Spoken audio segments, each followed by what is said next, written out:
Mali a un service de renseignement impeccable.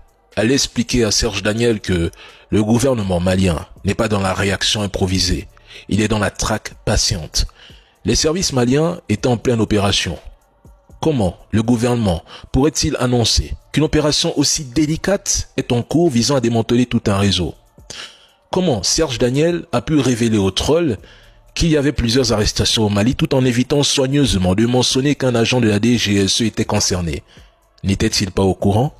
Parce qu'il n'a abordé ce point qu'après la publication officielle du communiqué du gouvernement malien. Étrange, n'est-ce pas? Pourtant, l'espion de la DGSE était sous surveillance, probablement depuis des semaines, peut-être des mois. On l'a laissé bouger. Ils ont observé les contacts, ils ont cartographié les habitudes, les lieux, ils ont photographié les relais. Le Mali avait préparé le coup depuis longtemps.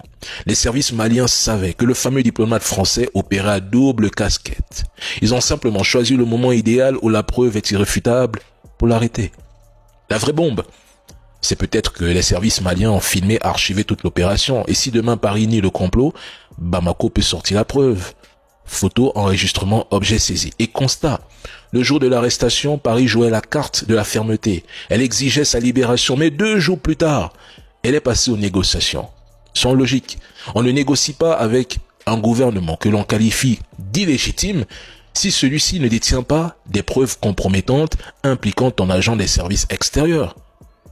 J'espère que le gouvernement français a pris note. L'arrestation de son agent n'est pas qu'un hasard. C'est un message stratégique. Le Mali dit à la France, on vous voit, on vous suit, et on vous attrape quand on veut. C'est la puissance du renseignement malien.